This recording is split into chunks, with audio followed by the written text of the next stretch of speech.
This is music by a contemporary American composer. It is a set of variations on a familiar freedom song from Chile. In many ways, it represents the continuation of a long line of works from virtuoso pianist composers going back to the days of Franz Liszt, over 150 years ago.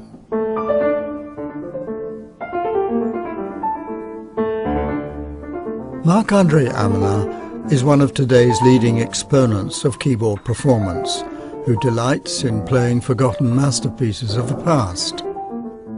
He is also a fine interpreter of the traditional classical repertoire.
As a young boy, the pianist was introduced by his father to a growing collection of musical scores from what was known as the golden age of the piano, roughly from the latter half of the 19th century to the earlier decades of the 20th.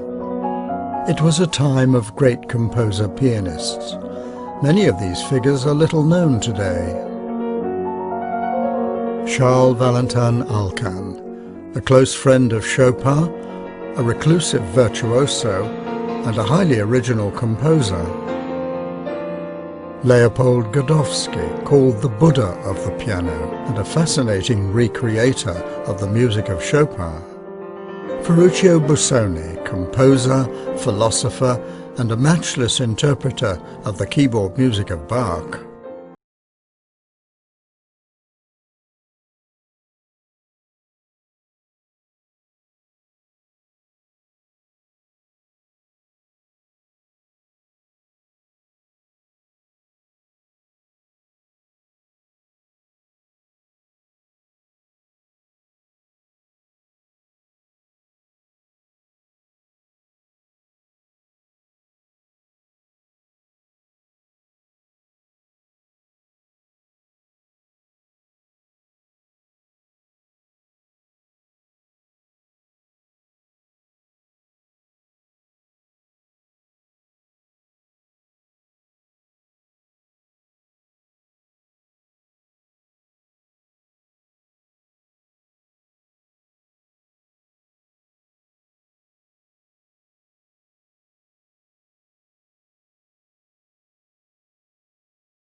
Suburb of Montreal 44 years ago. From the age of 9, he was winning prizes at Canadian music competitions, eventually studying at the Vincent d'Indy School of Music. Throughout his boyhood and youth, there remained the influence of his father. My father was a very good amateur pianist, and so I practiced on his little upright that he got for himself. I really wouldn't be doing this, I think, if he had not encouraged me to, because it was actually his wish that one of his children would follow in the path that he had chosen not to take, because I think he didn't feel that he had received good enough musical instruction in his youth, and I think he wanted to choose a more secure career path. But I had piano lessons, as did my sister at the time, and I think what I became really exceeded his wildest expectations, and I'm glad that he lived on long enough to see part of my success, and he was very, very happy. I think the curiosity at the earliest level manifested itself in the way that I wanted to, as soon as I started music lessons, I wanted to write, to compose, to, because I saw these, excuse me, these wonderful scores, printed scores that my father had in his collection, and I wanted to do the same thing.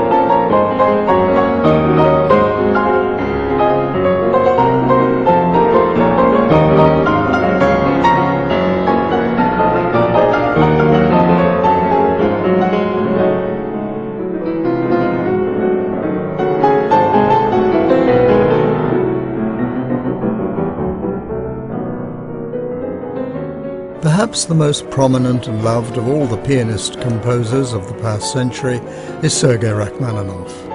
As one of the outstanding creators of his age, he was not alone.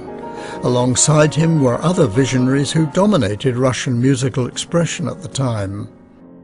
Alexander Scriabin, Samuel Feinberg, pianists all. One of the least known is Nikolai Metner, who wrote almost entirely for the piano.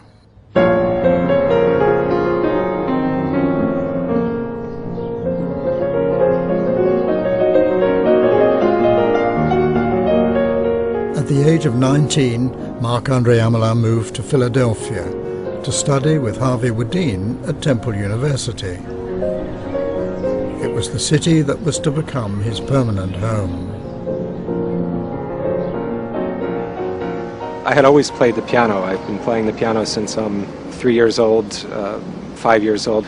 So I've always studied piano, and I've loved piano music. And when I was researching my book about the great composer-pianists, which has always been such a fascination for mine ever since my first exposure to Alkan as a boy, I started to do my research, and then I thought, who today could bring this all together? Who could make these great composer-pianists, Alkan, Busoni, Feinberg, Metner, Rachmaninoff, Scriabin, Godofsky, who could make these great composer-pianists live in a way that they otherwise wouldn't live?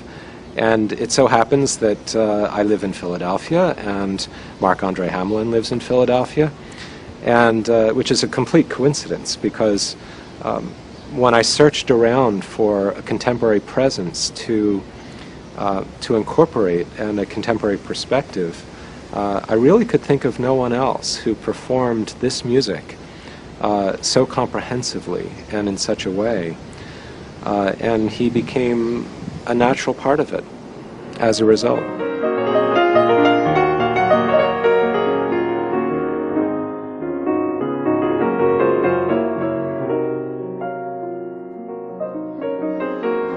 This golden age comprised a time when personalities were larger than life. It was a very romantic time, and they often played their own music, which was also something that let them promulgate their own music. This phrase, larger than life, keeps coming to mind. The the golden age of the piano, these great composers stretched the boundaries of what was previously done.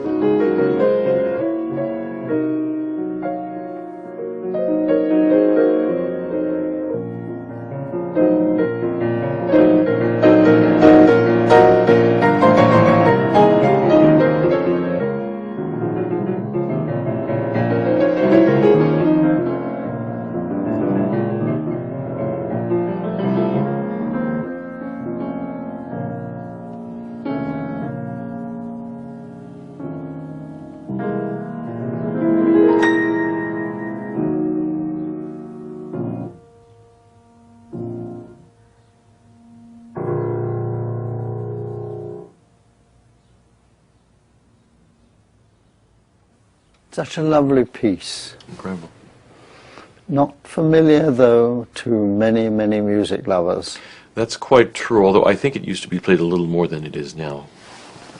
How did you first come in contact with Mettner? Well, actually, it was through this piece, funnily enough. I was trying the other day to hark back to when I actually first met Mettner's name, and one of my earliest teachers studied with a man named Alfred Laliberté, who had been a friend of Mettner and Scriabin at the turn of the century. And she used to teach this piece occasionally, every so often to a student. I wasn't one of them, but I heard another one of my fellow students play it. And I think that's the when I first heard the name. These were actually given to me by the widow of another Mettner enthusiast and friend of Mettner's. You undertook a huge recording project, didn't you, with his work? Could you just tell us a little bit about Well, that? it was done over a number of years, I think 2.5 or something like that. It was actually the first ever complete recording of all of his 14 piano sonatas. And of course, the sonatas are not his only piano music, because he was, I think, a very exquisite miniaturist as well. And especially in the case of his fairy tales, which are 34 in number, they're very interesting pieces, and pianistically absolutely wonderful to the touch, I mean they feel wonderful. His music feels wonderful to the fingers, for the pianist. So that should be very attractive. The problem, if I can call it that, with Mettner's music is that the appeal is not always immediate. It is usually better to live with the music for a while and to give it a second and a third chance. And if the music doesn't seem to be as generous the first time around, you'll find that on the second and third listen or fourth listen, it will start giving you a lot of rewards, and then you won't be able to do without it. Rachmaninoff thought that Mettner was the greatest contemporary composer. That's saying a lot. Mettner dedicated his Night Wind Sonata, which is really one of his masterpieces, to Rachmaninoff, and this is from 1911. And when Mettner premiered it, Rachmaninoff made sure that he was the last to stop applauding. Well, this is a music collection which I've been accumulating for, God, now it's 30 years, or perhaps a little more.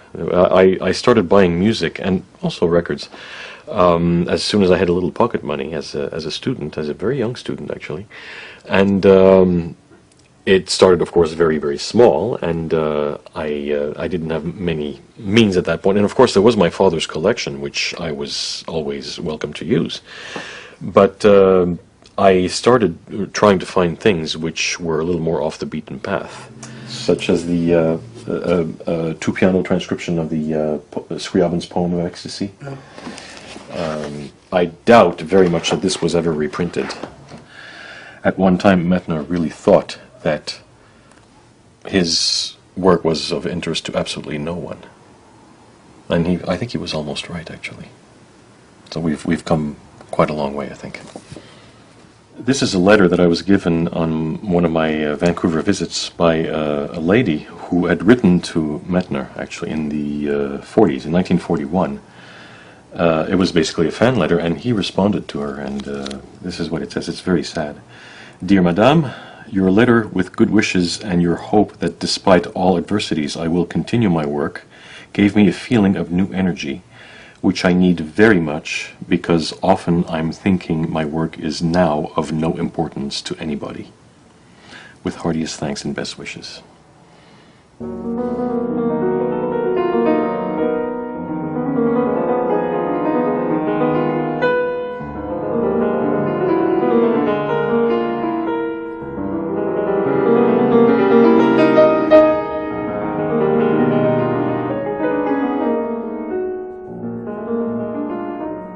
This is the original sort of generic cover for the Chopin Etude arrangements. They were all published separately, as well as in 5 volumes. And we also have among the 54 transcriptions of Chopin Etudes that he did, were 22 for the left hand alone, and they are contained in this book. These were published separately as well. Everything from the way he wrote for the piano to his ideas, really, and he was especially fond of transforming other people's music. There are a great deal of original pieces out of his pen, but he is mostly known for his transcriptions. In writing his studies for the left hand, because 22 of these 54 are for the left hand, Godowsky's aim really, besides educating the generally undereducated left hand, was to open new possibilities again for composers. And there's a ridiculous criticism that was hurled at these Godowsky studies, which was that Godowsky apparently wanted to improve on the originals. And to me, it just doesn't make sense. I mean, anybody who studies these works, even for 5 minutes, will see that it's not true.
At the beginning, I wanted to find out about repertoire, more contemporary repertoire. That's really what I was interested in at the time.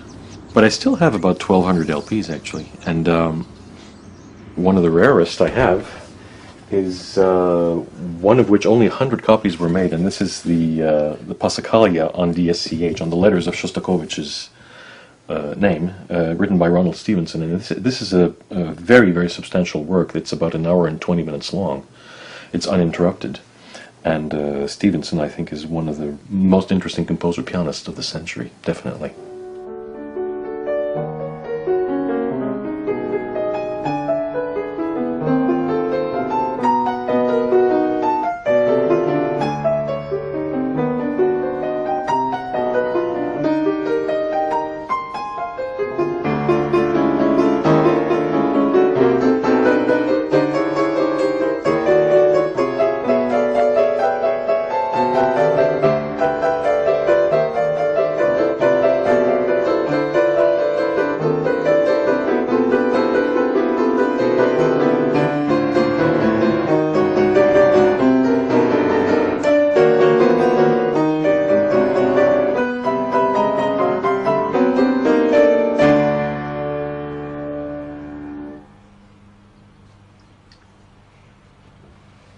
The first part of my Passacaglia for Dmitri Shostakovich, I really was fired to do this by the Fantasia Contrapuntistica by Busoni, which is a related work in a sense that it is pianistic and contrapuntal, fugal and so on. This piece is based on the initials of Shostakovich. He has used this in his own compositions. The D for Dmitri and the S for Shostakovich. Well, the SCH actually. The German spelling of Shostakovich. SCH. What was your first discovery of Busoni? How did it all begin? Yes, it was a name to me, and what a name! His full name was Ferruccio Dante Michelangelo Benvenuto Busoni. His father had named him after all the great Italians, you see. Finally, Busoni preferred to call himself Ferruccio Busoni, the first and last names. And I was attracted to the name. I thought, this is amazing, and the relevance to the great Italian artists of the past, because I did, even as a young man, want to have roots in music. I wanted to honor the past as well as the present. Many younger composers later have disinherited the past, if they've known anything about it at all. I'm not like that. I want to continue the past. I think it is, to use an overworked word, a challenge to pit one's gifts against the great things from the past. And I'm so glad I discovered the music of Busoni. I had Dr. Faust quite early on in my life, his great opera Dr. Faust. And I remember a strange night of fog and snow and a long train journey. I was going home from Manchester to Blackburn in Lancashire, and I was reading this work, and I knew that this was something for my lifetime, and I have studied Busoni's work all my life. He certainly was a great pianist. All the people, everybody, Arthur Rubinstein and everybody who heard him say that he was incomparable. He had an amazing repertoire, from Bach to Liszt. He admired Bach, Liszt and Beethoven, and he said, Bach is the beginning of great European music, the concert music. Liszt was the climax of it, and the two make Beethoven possible. It's a strange kind of aphorism. Busoni likes to speak in aphorisms. But that historic perspective is something that I think is often lacking these days, and he was a master of the perspective.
You toured as a virtuoso, but you also toured as a composer. Yes, yes. So yes. Could you actually define the term virtuoso composer? Does one need to? Well, it's often used, so perhaps one does need to define what it means. The tradition was that composers of the past played an instrument, all of them, from Bach onwards, and they were all masters of that instrumental playing, from Bach to Liszt. Even Horowitz composed. In recent times he's composed a little. And I'm very glad that Marc-André Hamelin composes, though he doesn't speak much about it, because the tradition is for modern pianists to be pianists only. And they get their fame on that, not on being composer-pianists. I think a composer-pianist plays music from the inside. I think a pianist who is only a pianist plays music from the outside. The composer knows what's going on in the music. He knows how it's constructed. He knows the expressivity of it. The pianist, who is only a pianist, doesn't know anything about that. They can spend hours a day practicing for brilliance. What is that worth? I would rather speak to somebody's heart than to their head.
Well, the four things that have been said by Kodai about the real musician. The real musician has a well-trained ear.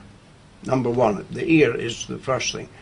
A well-trained hand to be able to perform, a well-trained mind to study a lifetime, and a well-trained heart, which doesn't mean jogging, it means the culture of human feeling. Those are the four things. I think it's a very important statement that Kodai made. And to me, at the present time, there are comparatively few who are masters of all those aspects.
I think one of the differences, certainly when in the time of Mozart and Beethoven, one was expected, if one was a composer, one was expected to play the piano.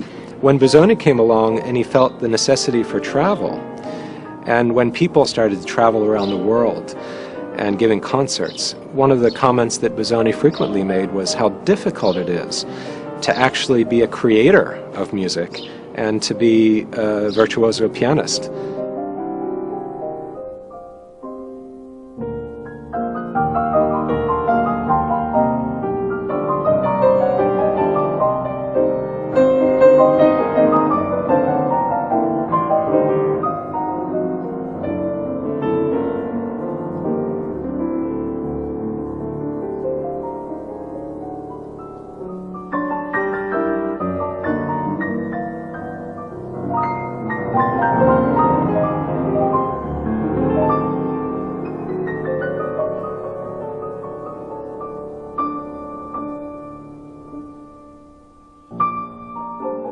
I just write to the best of my ability and hoping that some people other than myself will take up some of what I've written. And that's really all it is, because with the kind of career that I have, I can't hope to have composition as a primary occupation. It just won't happen.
I was recently in Europe for 5.5 weeks, which is actually my longest absence, my longest transatlantic absence from home ever. I started with a recital in Oslo, then I played with the Helsinki Philharmonic under Jukka-Pekka Saraste. Then I went to London for a bit to rest, then 2 recitals in Zurich and Basel, and then back to London a little bit, and then Strasbourg Philharmonic, and also then some recitals in music societies in the north of England, then a Wigmore Hall recital, and then 3 concerts with the Bournemouth Symphony. It sounds like a lot, and it is, I suppose, although there was a fair amount of duplication of programs. So many notes. Well, yes, but what would all those notes be without the soul behind them and the music behind them? Notes aren't important, really.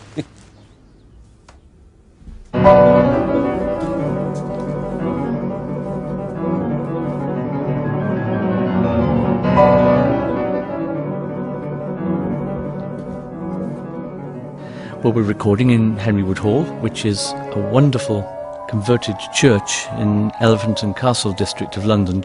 And this hall has been around for several decades now. It's actually run by people who like and understand musicians, which is extremely rare for classical recording venues which aren't purpose-built as studios. I've been a record producer since 1980, and the first label that gave me my break was the then brand new Hyperion label. I can't do it myself, but I love watching other people do it. And musicians fascinate me, and always have. Mark will come and listen to a first take, and his first take is always a complete take of the movement in question. And then we'll listen to it and troubleshoot what was wrong. But not only what was wrong in terms of this wrong note, this wrong rhythm, but I learned a tremendous amount sitting with him here. Not every artist does it this way, but I learned a tremendous amount sitting with him during the first playback, he with his blue pen, I with my red pen. I will learn so much about his intentions in the piece from actually seeing what his response to this or that bar is from listening with him to the first take. Mark has become rather categorized in many senses for playing these astonishing 19th century, astonishingly finger-breaking war horses. And you know, there's pretty much a justification for this, because he plays them wonderfully with a great sense of intelligence and a fabulous technique. There are some pieces, for instance, like the Chopin-Godowsky studies we recorded, which I cannot imagine being played as well by anybody else.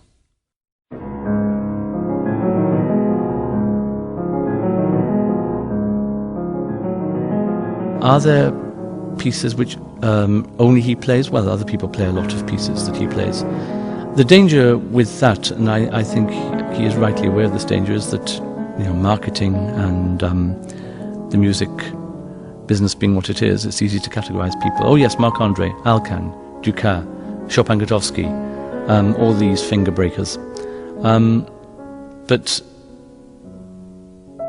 if he didn't play intelligent Chopin, intelligent Beethoven, intelligent Schumann, then he wouldn't be a rounded artist and be able to play these more neglected pieces. One of Marc's great abilities in the context of the studio is when we're recording, fixing on these 3 or 4 pages or 2 pages, then the energy levels are kept up and the result is uniformly exciting in a different way from the concert hall. I mean, theatre is to cinema as recording is to live concert. All 4 are valid.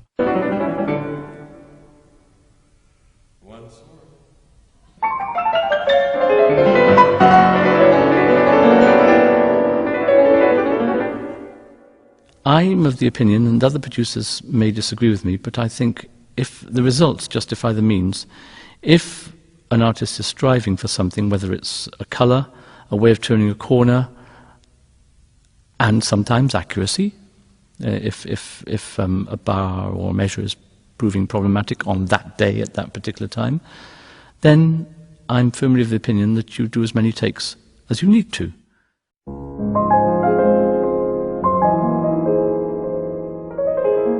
I'm not a believer in this argument that says, oh, you're fracturing the span of a performance if you're doing retakes. It's a load of rubbish. I've known records that have very few takes which are as boring as hell, and records which have been put together from a lot of takes where between the takes the artist or artists have regrouped their energies.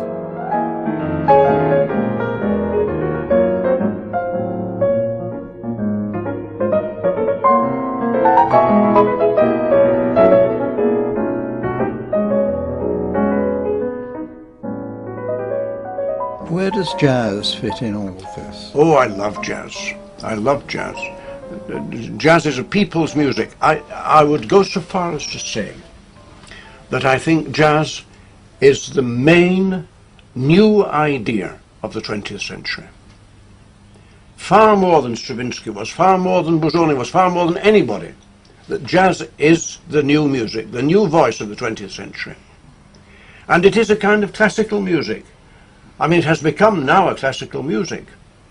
I think I have on my wall photographs of musicians, and there is one here.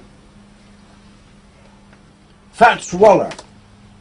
Now, Fats Waller had been a piano student of Godowsky, of Leopold Godowsky, and Fats Waller was very creative. He wrote his music down. A lot of the jazzmen didn't write the music down. They were, I think, incapable of it. They improvised. But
Marc-André Hamelin, of course, is not the only composer-pianist out there. There are many.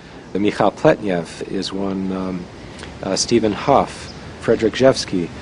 But with the death of Rachmaninoff in 1943, and one perhaps could make the case with Mettner's death some 8 years later, one could say that the golden age of the piano has more or less expired. And I think we went through a fallow period in the 50s and 60s and 70s as far as piano music in particular. But I happen to be optimistic, and I think that the creation of piano music is actually thriving, and people would disagree with this, but when you look at, for example, the etudes of Ligeti, these are absolute masterpieces, and these are written in our time, contemporary piano music. Music by Lowell Lieberman is ingenious and getting performed quite a bit. The music of any number of Frederick Rzewski, who I mentioned earlier, and there are so many others that are writing compelling piano music now, and if they have performers who are dedicated, who devote the requisite time and experience and knowledge and technique and virtuosity to this music, people will always create for the piano. We have a living, wonderful tradition that's not going away. People often say that concerts are museums anymore, but one often hears a contemporary piece alongside the great works, and this makes for a phenomenal concert experience.